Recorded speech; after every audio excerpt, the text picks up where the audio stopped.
Tras estas desilvanadas palabras, ojalá haya logrado transmitirles algo de mi alegría, mi gratitud por la distinción que aquí me trae. Y me permito hacerles un ruego. Si en algún momento tropiezan con una historia o con alguna de las criaturas que pueblan mis libros, por favor, créanselas, porque me las he inventado. Muchas gracias.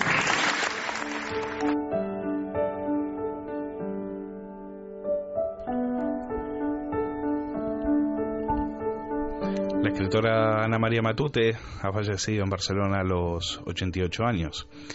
La novelista española, miembro de la Real Academia Española, ocupaba el asiento K y fue la tercera mujer que recibió el premio Cervantes allí por el 2010. Lorenzo Rodríguez, tú que eres nuestro hombre de letras, ¿cómo has recibido la noticia de Ana María Matute y qué nos puedes contar sobre ella? Pues he recibido la noticia esta mañana en la redacción de Periodista Digital. Yo iba a entrevistar a Berta Tábor y me he enterado en ese preciso momento.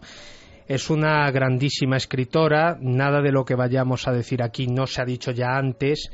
Era reconocida por numerosos premios importantísimos, por la crítica, por sus colegas, por otros escritores. Fue candidata en un par de ocasiones también al premio Nobel y la verdad es que estoy muy afectado porque se nos ha ido una gran escritora, una gran persona también. Yo he tenido la ocasión de tratar con ella en algunas ocasiones y porque personas que son para mí muy importantes, personas a las que quiero mucho, pues sé que están muy afectadas con la noticia de la muerte de la Matute y desde luego desde aquí también le quiero mandar un fuerte abrazo a su hijo Juan Pablo y a Marisol, ¿no?, que es su mujer. Tengo una curiosidad, Lorenzo. Decía que escribía porque no había encontrado su lugar en el mundo. ¿Tan azarosa ha sido su vida? Pues hombre, ella ha tenido unas circunstancias especiales, ¿no? Ella estuvo casada con Eugenio de Goicoechea y este fue un matrimonio bastante turbulento. Se separó de su marido cuando entonces no se separaba nadie y entonces, claro, la custodia de Juan Pablo, del hijo, automáticamente pasó a manos del padre, ¿no? No pudo volver a ver a su hijo hasta que no cumplió 10 años. Bueno, no recuperó la custodia, ¿no? Hasta que...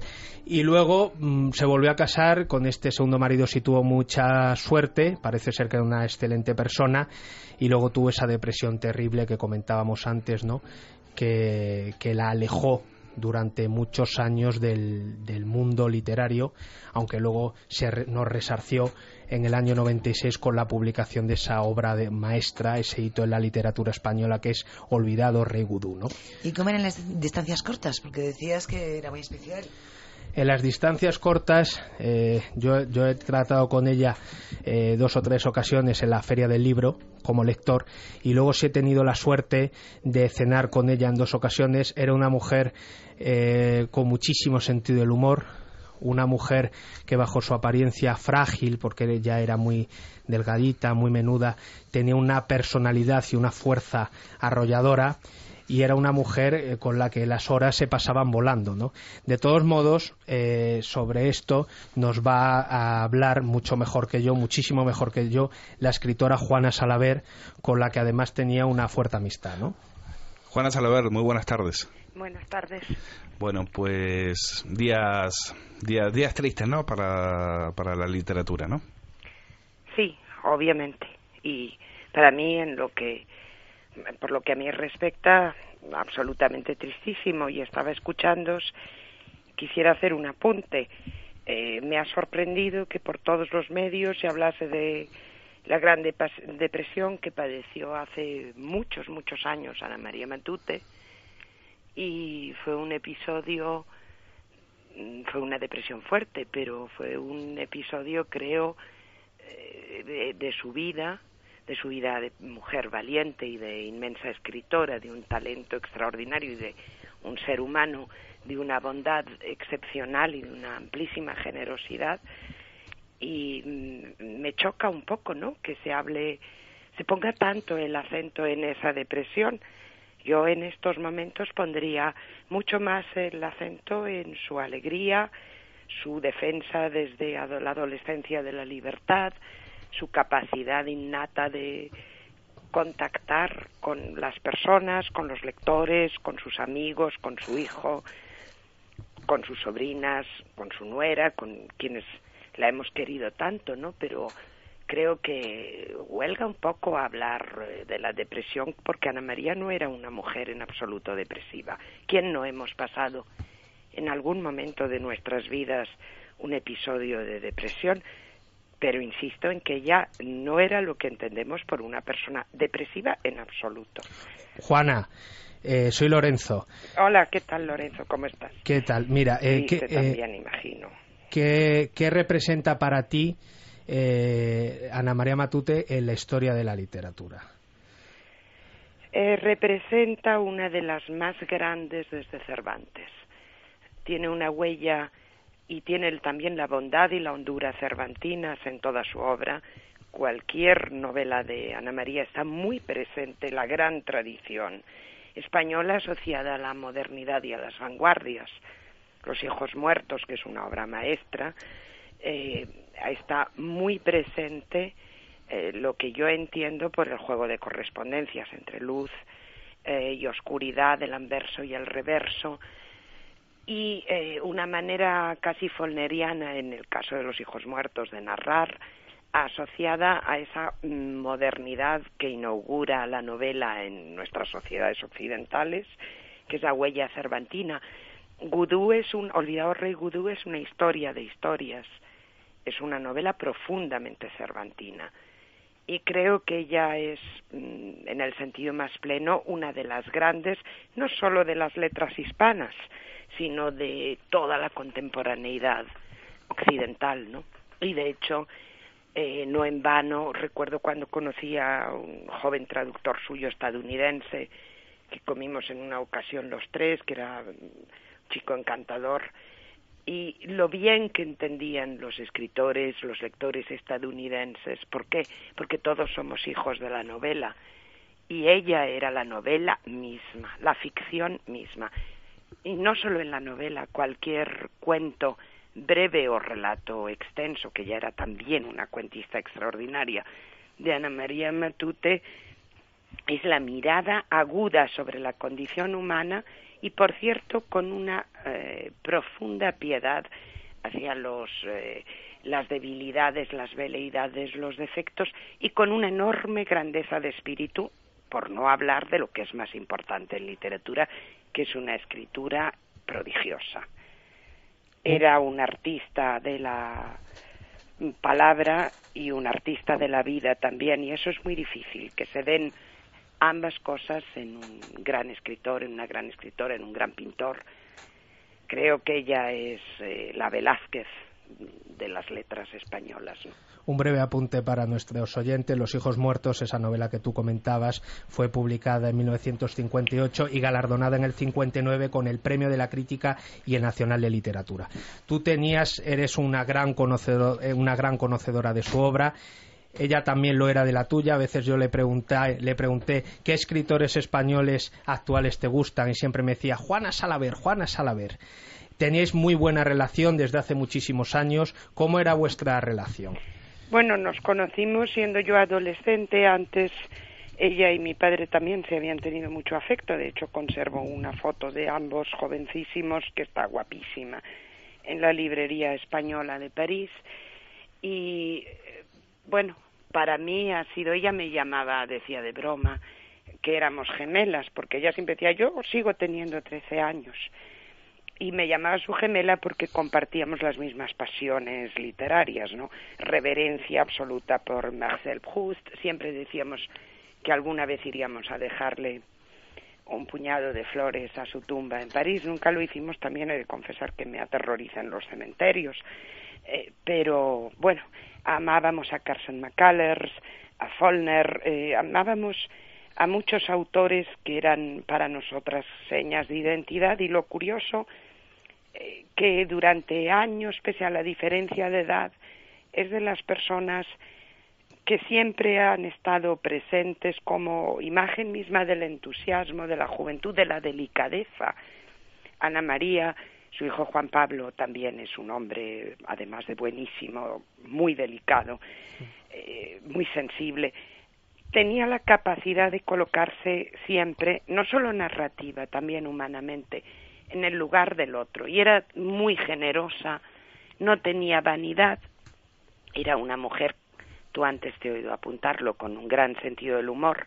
Sí. Y no diría modestia porque ella estaba contenta de sus ficciones, de su obra, pero sí esa capacidad de no colocar el yo, el ego de autor por delante de otras cosas.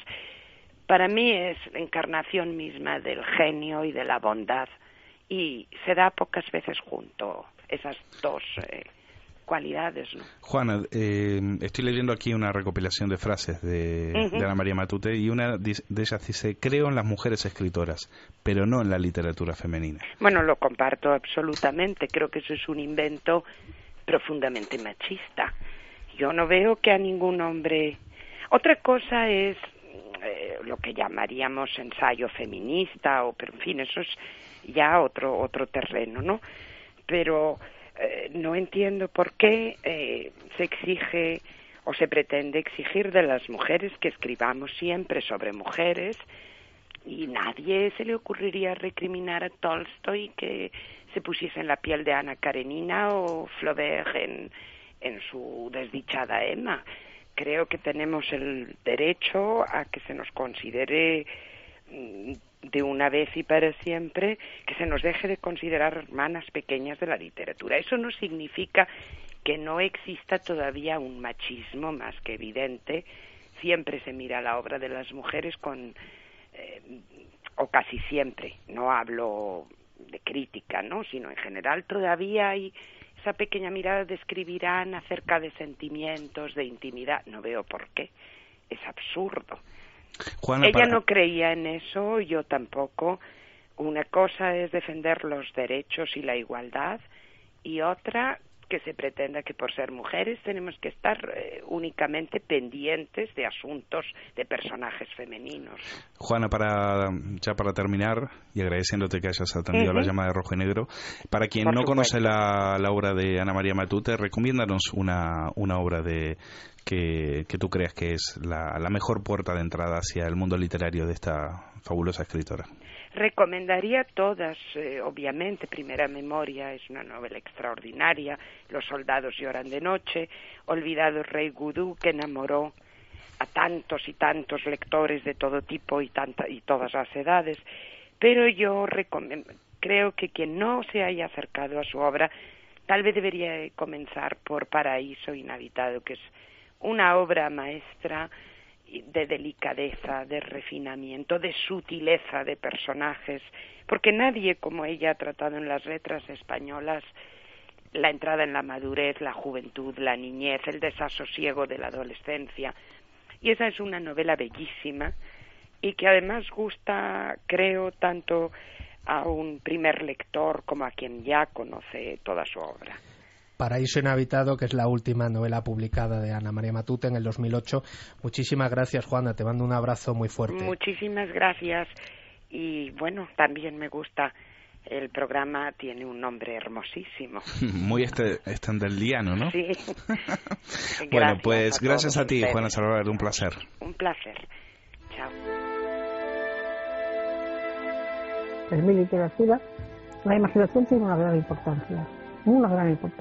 También la realidad, porque no se puede desprender lo uno de lo otro, aunque parezca mentira, pero es verdad, es así.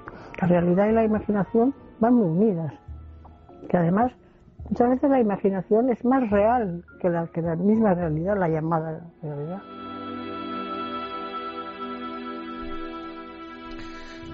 Bueno, aquí en Rojo y Negro tenemos la suerte de tener como hombre de letras a Lorenzo Rodríguez, que aparte de conocer las obras de los autores también tiene cercanía a ellos. Y cuéntanos un poco más, Lorenzo, sobre la personalidad de Ana María Matute. ¿Cómo era esta mujer extraordinaria? ¿Qué rasgos destacarías? Ya adelantabas lo del sentido del humor. ¿Qué más nos puedes contar sobre eso? Tenía muchísimo sentido del humor. Yo he cenado con ella en 2 ocasiones, una de ellas precisamente en la casa de Juana Salaver y otra vez en Barcelona con su hijo Juan Pablo y con Marisol y también con mi chica.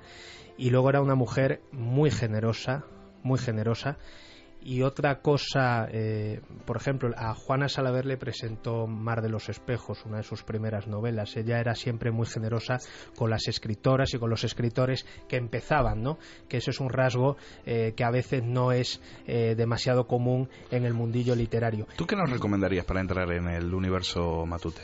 Pues Juana ha hablado de Paraíso Inhabitado, que es la última novela que publicó en el 2008, que es una novela hermosísima, protagonizada por una niña. Creo recordar que se llama Adriana, pero quizás se llame Paula. Es una novela hermosísima, es la historia de... es una niña... Tiene que verla, se lo vamos a preguntar ahora a Silvia Cecé, a su editora, sobre el tema de la infancia. Es que le he visto decir, tiene palabras Ana María Matute sobre la infancia que me han llamado mucho la atención. Ella ha escrito muchas historias protagonizadas por niños. Ella dice que la infancia no es una etapa de la vida, es un mundo completo, autónomo, poético y también cruel, pero sin babosidades.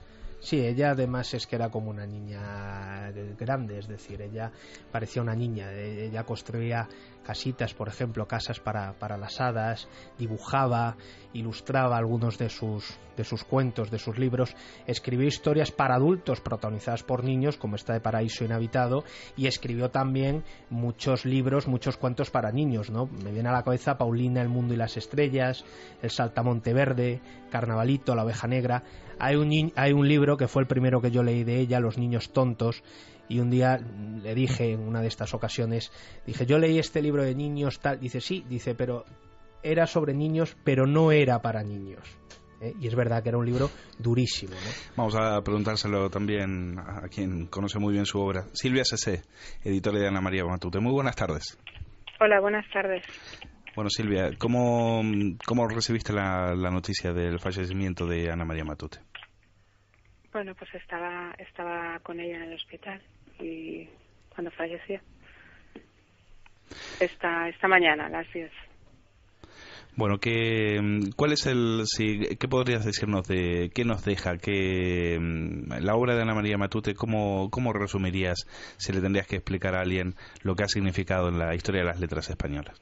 Bueno, yo creo que Ana María deja una obra muy muy completa, muy intensa, una obra larga. Ella empezó a escribir muy pronto y ha pasado, pues, ha escrito durante toda su vida, ha muerto con 88 años. Y ¿es verdad que deja una novela casi a pocas páginas de hacer? Sí, deja una novela, Demonios familiares, en la que llevaba dos años trabajando, 2 años de escritura, pero algunos más de pensamiento, de creación interior de la novela. Ella las escribía también mentalmente y bueno, la deja a poco del final. Ana María corregía muchísimo. Y verá la luz ese trabajo, Silvia. Sí, con ella habíamos hablado de publicarla en septiembre y de hecho, bueno, estaba programada así.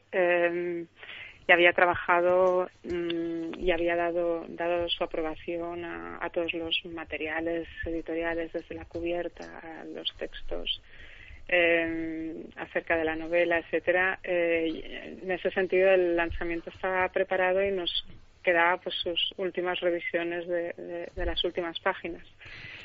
Pero Silvia, has comentado que la novela la ha entregado a falta del final. ¿Os ha dado algún tipo de explicación de cómo tenía que terminarla? Sí, he hablado. Para ella su novela era, en este caso esta novela, pero siempre lo ha sido, al menos desde que yo la conozco, su obra, su escritura era siempre la preocupación o lo que ocupaba, es decir, lo que la ocupaba, lo que la preocupaba, de lo que hablaba. Y sí. O sea que estuvo trabajando hasta el último momento, ¿verdad? Sí, estaba trabajando en ello, estaba revisando. Debería tener una facultad de trabajo incansable, tenía 88 años y seguirle el ritmo, a ti como editora, no debe ser fácil, ¿no? Bueno, también le gustaba mucho, También le gustaba mucho, como decía ella, hacer nada. Decía siempre que las tardes para ella pues eran tardes de largas horas de no hacer nada, y eso le encantaba. Es decir, tenía simplemente una intensidad en el trabajo, y la literatura lo era todo para ella. Sí, a ella escribir por las tardes no le gustaba mucho. No le gusta. Recuerdo que decía el propio nombre, tarde.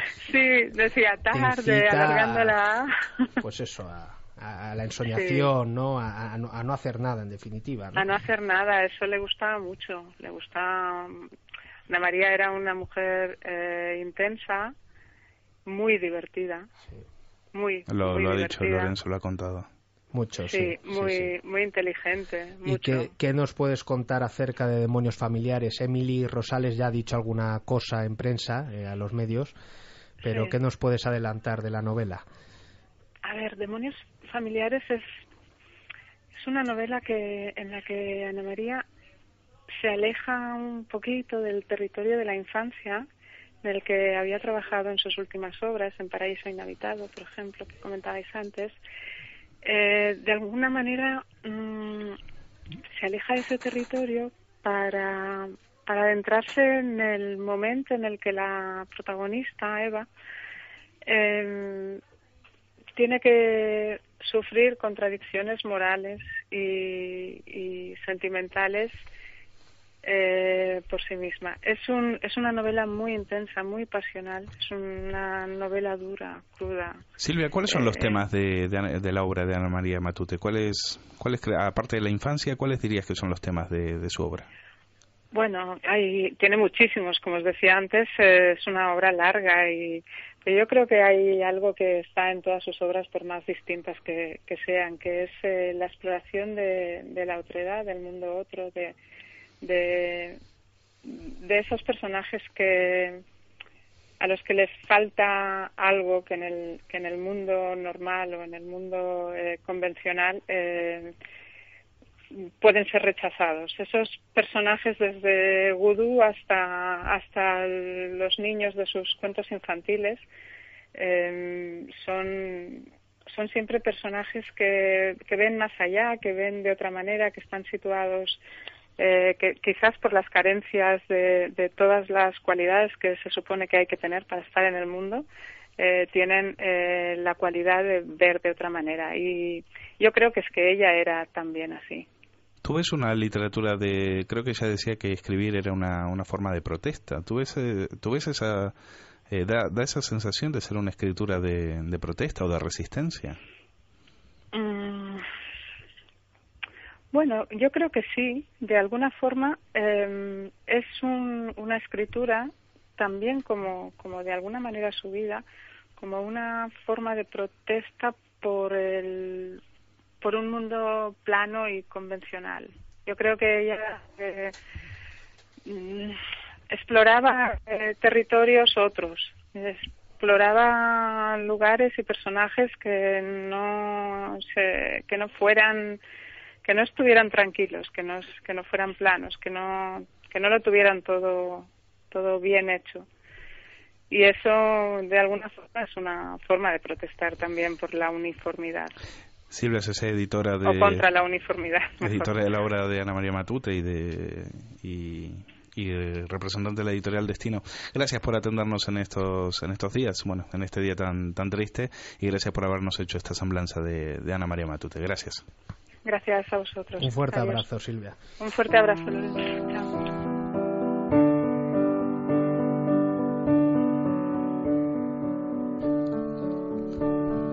Loren, ¿cuáles dirías que son los temas de Ana María Matute? Fíjate, ¿con qué nos vamos a encontrar en su obra? Bueno, por comentar una cosa brevemente, ha comentado Silvia que empezó a escribir Ana María muy joven. Efectivamente, ella, su primera novela fue Los Abel, publicada en el año 48, que fue finalista del Nadal.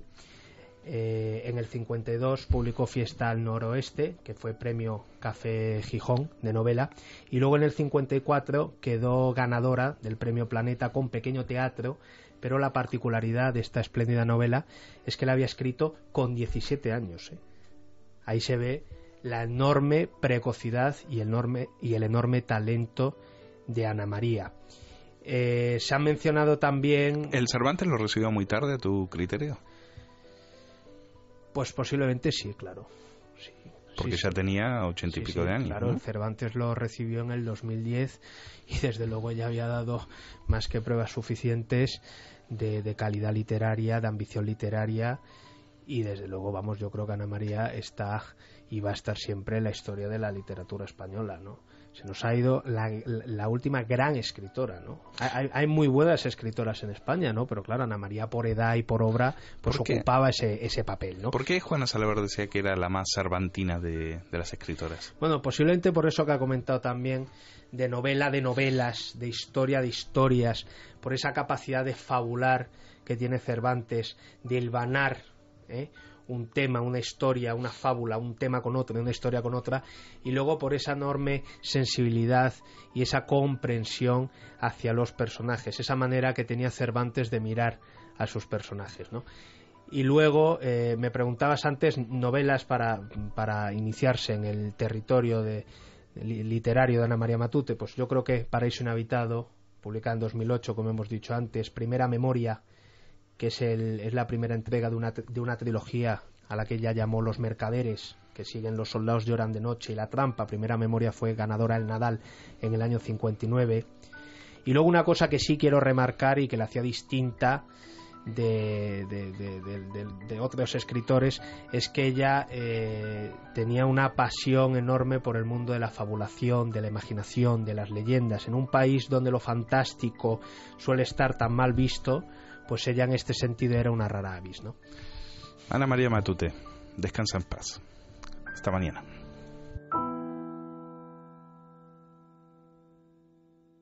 Rojo y Negro, en Radio Siglo XXI.